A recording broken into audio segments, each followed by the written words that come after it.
नमस्कार दोस्तों, स्वागत है मेरे यूट्यूब चैनल में। दोस्तों, इस वीडियो में आपके लिए इकोलॉजी एनवायरनमेंट से संबंधित जितने भी तथ्य हैं, पूछे भी गए हैं कई सारे अपकमिंग भी हैं, उनके लिए मैंने ये वीडियो बनाई है। 4 से 5 वीडियो में पूरी इकोलॉजी एनवायरनमेंट के जितने फैक्ट्स हैं मैंने परीक्षावाड़ी और अन्य किताबों से और सोर्सों से मैंने इकट्ठा किया है। और आपकी तैयारी को आसान बनाने के लिए वीडियो मुझे लगता है कि बहुत ही लाभदायक होगा और पर्यावरण को समझने और पढ़ने में भी थोड़ी सहूलियत हो जाएगी।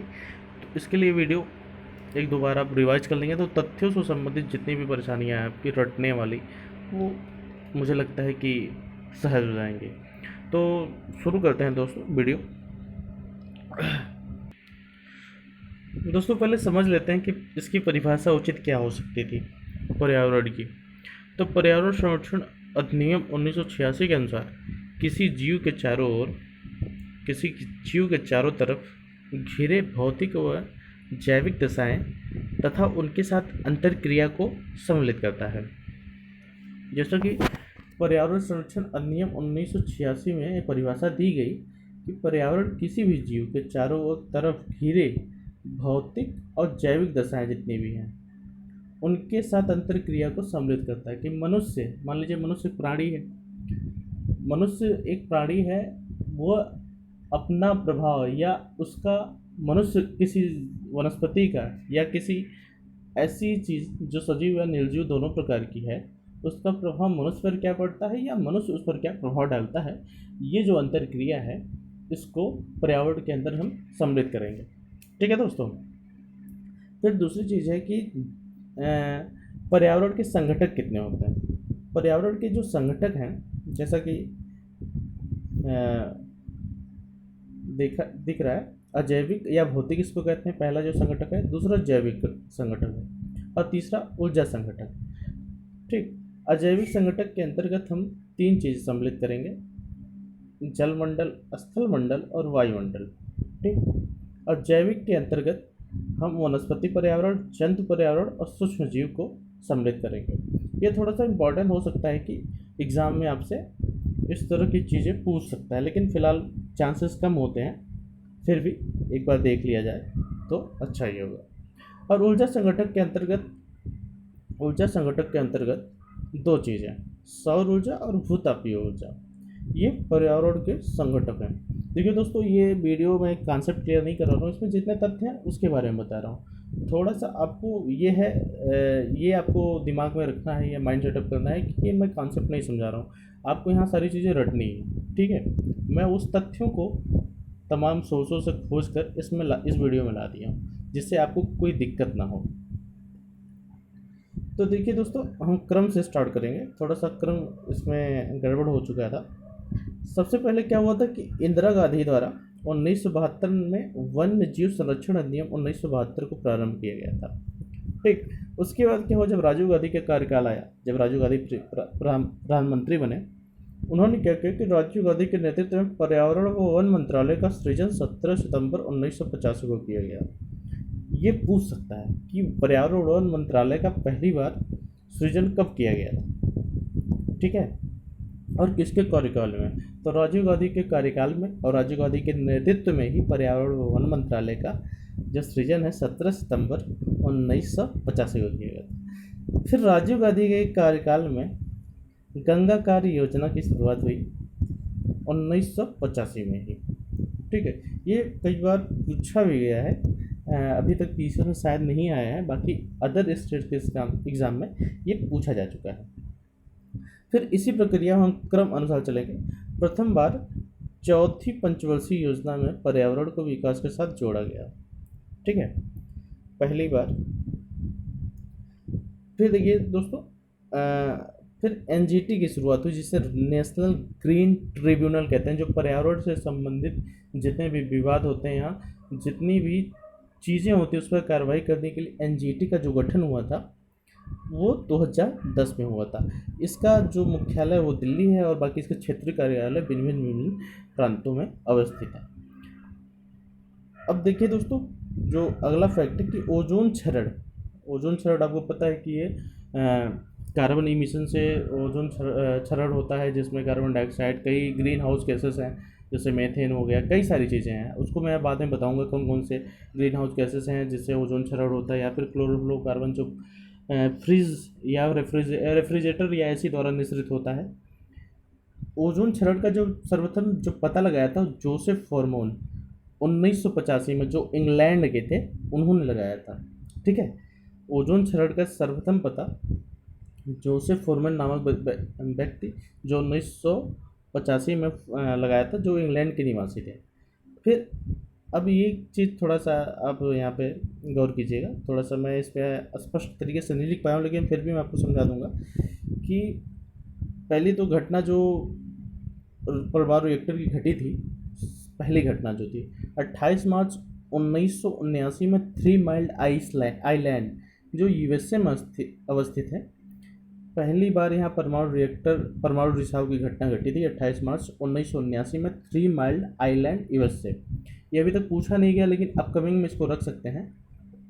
और दूसरी बार क्या हुआ कि 1986 में चेरनोबिल यूक्रेन, जो ये पूछा भी गया कई बार, तो इसका डेट इम्पोर्टेंट है क्योंकि ये डेट एग्जैक्टली पूछ देते हैं कब होता। तो 26 अप्रैल 1986 में चेरनोबिल कहाँ है, यूक्रेन में परमाणु रिसाव हुआ था। फिर 2011 में फुकुशिमा जापान में भी परमाणु रिसाव हुआ था। IAEA मतलब इंटरनेशनल एटॉमिक, ई का थोड़ा सा मुझे कन्फ्यूजन हो रहा है, बाकी इसके IAEA एक संगठन है जो परमाणु रिएक्टर से संबंधित एक अथॉरिटी है, जिसके अनुसार विश्व में कुल 439 परमाणु रिएक्टर हैं। ये भी एक फैक्ट है कि वर्तमान में विश्व में कितने परमाणु रिएक्टर हैं, तो 439। जब मैं वीडियो रिकॉर्ड कर रहा हूँ, मैंने एक आध महीने पहले लिखा था, तो मैंने गूगल पे सर्च भी किया था, अगर बढ़ गया होगा तो आप लोग अपडेट कर लीजिएगा। तो फिर देखिए दोस्तों, हरिकेन द्वारा जो, एक मिनट दोस्त, थोड़ा सा, हरिकेन द्वारा हरिकेन द्वारा का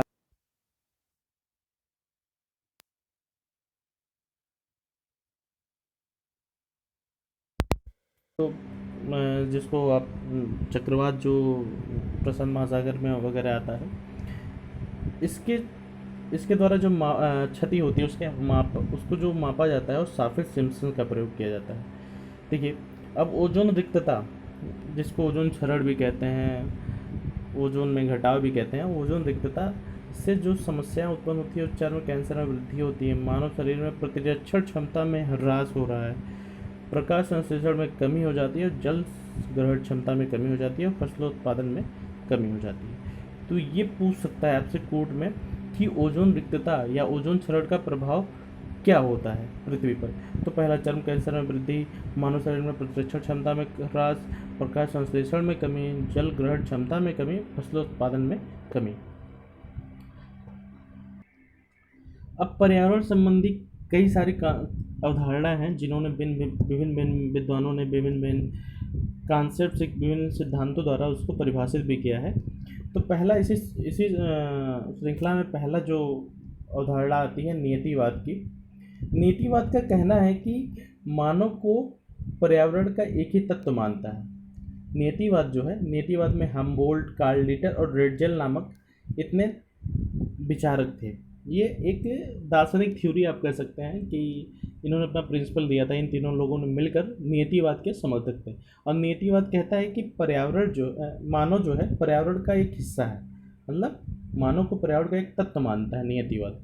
ये थोड़ा सा ये हो सकता है कि अगर कॉन्सेप्चुअल क्वेश्चन उठाता है थोड़ा सा टफ बनाने के लिए, तो इन सब उदाहरणों का हो सकता है वो प्रयोग कर सकता है। और इसके अनुसार एक चीज़ और है कि प्रकृति ने मनुष्य को बनाया है।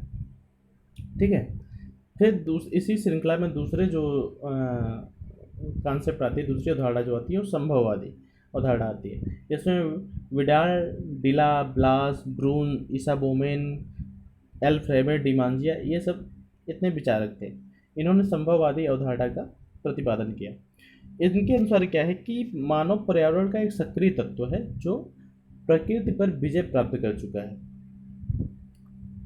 मानव पर्यावरण का एक सक्रिय तत्व है जो प्रकृति पर विजय प्राप्त कर चुका है और उसे हर प्रकार से और उसमें हर प्रकार से परिवर्तन कर सकता है। ये थोड़े से दूरदर्शी टाइप के थे और उन्होंने ये चीज़ समझकर ये अवधारणा का प्रतिपादन किया था। आप इसे एस्से में भी, पर्यावरण से संबंधित जितने भी निबंध आते हैं उसमें ये आप यूज कर सकते हैं।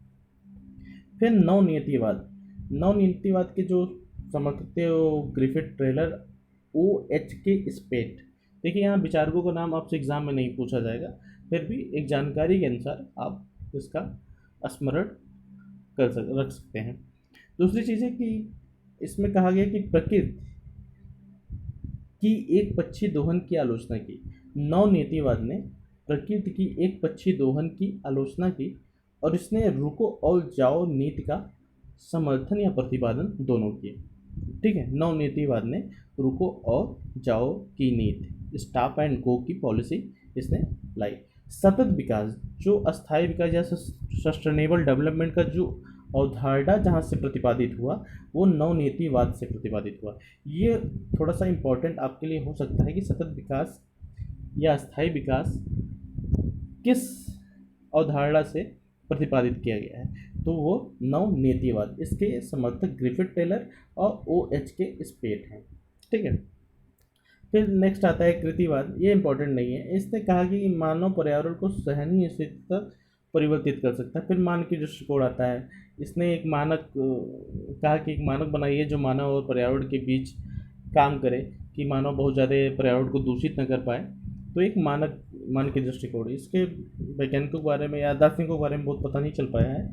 फिर अस्थायी विकास का पहला प्रयोग IUCN की विश्व संरक्षण रणनीति के रिपोर्ट में किया गया था। ये बड़ा जबरवार कह सकते हैं आप फैक्ट है कि पूछ भी सकता है कि अस्थायी विकास का जो है पहली बार प्रयोग IUCN की विश्व संरक्षण रणनीति के रिपोर्ट में किया गया था। सतत विकास के जो सर्वप्रथम प्रतिपादक ब्रटलैंड थे। ठीक है, अस्थायी विकास के निमित्त ईवन का सम्मेलन जोहान्सबर्ग 2002 में हुआ था, जिसको द्वितीय पृथ्वी सम्मेलन कहा जाता है।